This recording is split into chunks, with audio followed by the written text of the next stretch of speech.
Donc, bonjour à tous, on poursuit le cours 2, la paragraphe 1.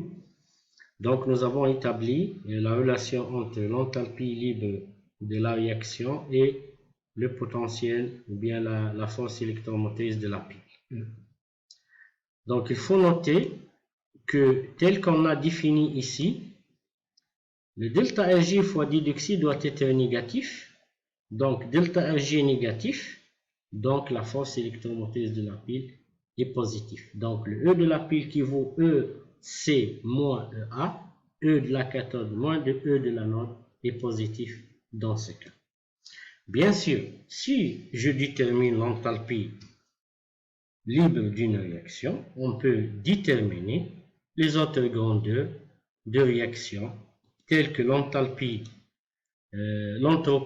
de réaction et donc l'enthalpie standard et l'enthalpie de réaction et l'enthalpie standard en utilisant les relations thermodynamiques entre delta Rg et delta Rs et delta Rh. Donc, une fois on détermine les grandeurs thermodynamiques d'une pile, on passe à la définition de la capacité. Donc, on définit la capacité tout simplement C d'une pile comme étant la quantité d'électricité maximale qu'elle peut fournir avant d'être usée. C'est-à-dire avant de cesser de fonctionner. Comment on définit ça? Donc, on le définit à partir de la relation tout simplement C est égal Q max qui est égal I fois delta T. I, ça représente l'intensité du courant et delta T, ça représente la durée de fonctionnement de la pile. Donc, la capacité, elle doit être exprimée en réalité en ampères secondes. Mais, dans ce cas-là, pour la pile, on utilise plutôt l'ampère E. Donc, 1 ampère E, si une pile possède la capacité de 1 ampère E, c'est-à-dire qu'elle peut générer un courant d'intensité 1 ampère pendant une heure, ou elle peut générer aussi 40 ampères pendant 20 minutes. L'essentiel, il faut que I fois delta T soit égal à la capacité de la pile. Voici donc comment on définit la capacité d'une pile qui, donc cette grandeur-là, ou bien cette propriété, elle est toujours écrite sur les différentes piles.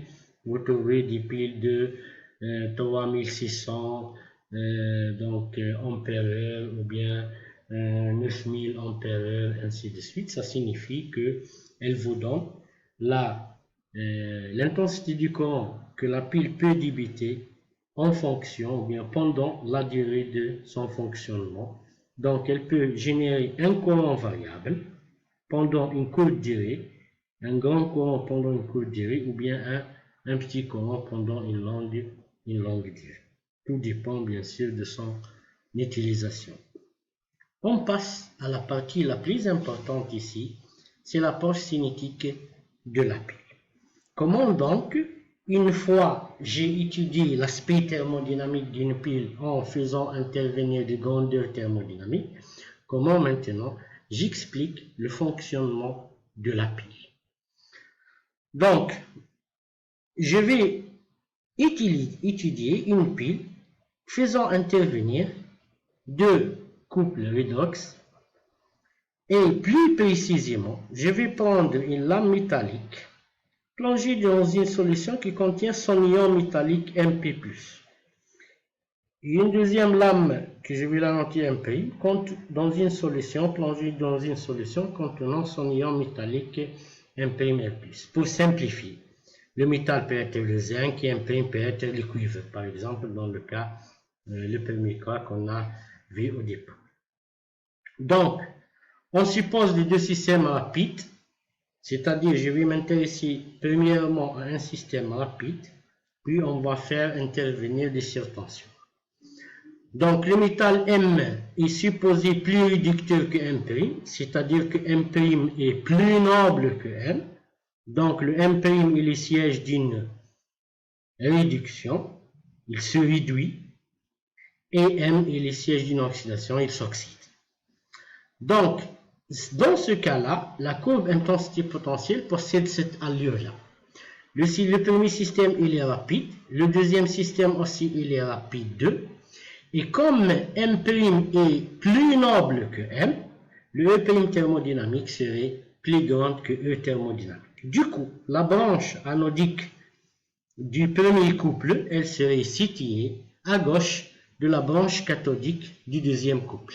De ce fait, le M' va être réduit, ou bien sur M', il y a réduction des ions M', et le M, il va être oxydé en MP+, de l'autre côté sur l'anode. Donc M va jouer le rôle de l'anode, et M' va jouer le rôle de la cathode. Donc je mets le plus sur l'électrode M', et moins sur l'électrode M. Voici les deux pôles de la pile. Maintenant, si la pile est en court-circuit, c'est-à-dire que je relie l'anode et la cathode. Donc EC est égal à EA.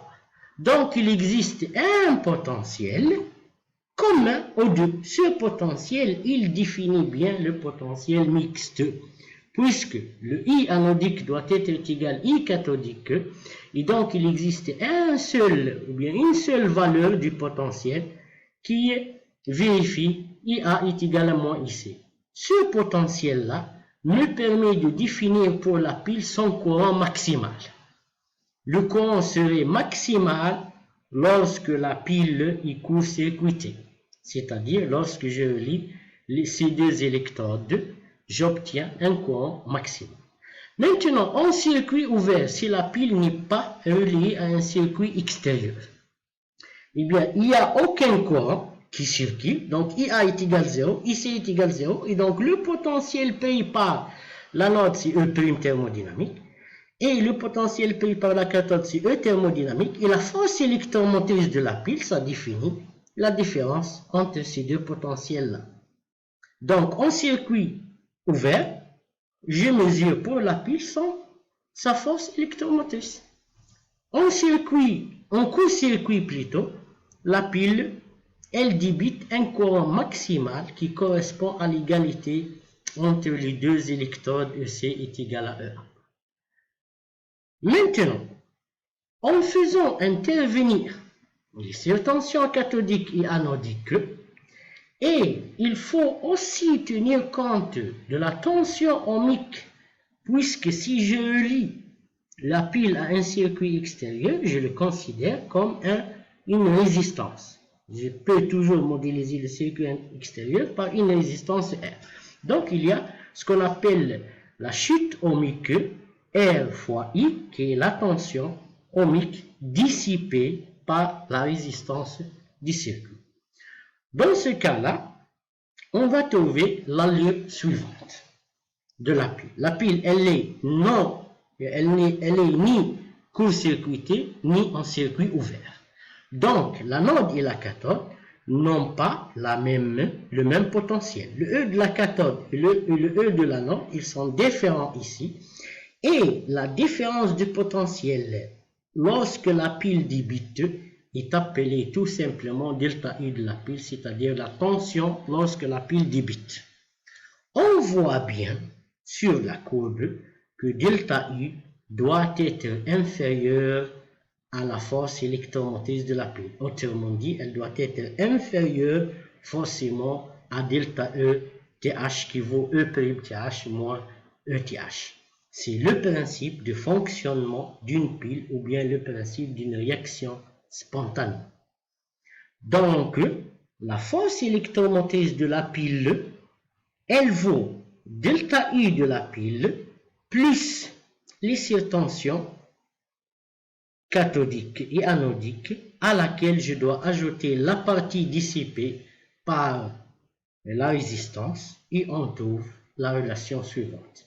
La force électromotrice de la pile, elle vaut la tension de la pile EC moins EA plus la tension anodique plus la valeur absolue de la tension cathodique à laquelle je dois ajouter la tension ohmique ou bien le chute ohmique. Autrement dit, delta U de la pile lorsqu'elle débite, elle vaut sa force électromotrice moins les surtensions moins le sheet ohmique. Pourquoi j'ai évoqué ça? Parce qu'on va voir dans le cas de l'électrolyseur que les choses s'inversent. C'est-à-dire, delta U d'un électrolyseur, il vaut la force électromotrice à laquelle j'ajoute les surtensions et le sheet ohmique. Donc, dans le cas d'une pile, sa tension en circuit fermé, c'est-à-dire lorsqu'elle débite, je prends la force électromotrice à laquelle je retranche les surtensions anodiques et cathodiques et le sheet ohmique.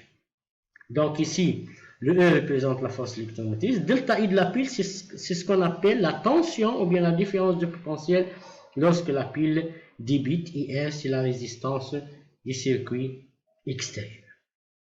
Donc, à retenir la chose suivante, la tension ou bien la différence de potentiel mesurée pour une pile qui débite doit être forcément sa force électromotrice en circuit ouvert à laquelle je retranche les surtensions et le sheet ohmique. Avec la force électromotrice d'une pile, c'est tout simplement delta ETH, c'est-à-dire la différence de potentiel thermodynamique de la cathode moins le potentiel thermodynamique de l'anode, ou plus précisément le potentiel du couple, l'oxydant le plus fort correspond à l'oxydant le plus fort, moins le couple correspondant au réducteur le plus fort. Voici donc, grosso modo, donc, ce qu'on retient de la pile.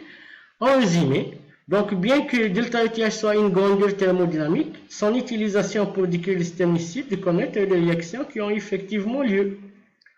Et donc, il faut évoquer l'approche cinétique. Dans le cas d'une pile, on va voir plus tard la différence avec l'électrolyseur. Les termes cinétiques et les sheet ohmiques se retranchent de la tension thermodynamique de la pile.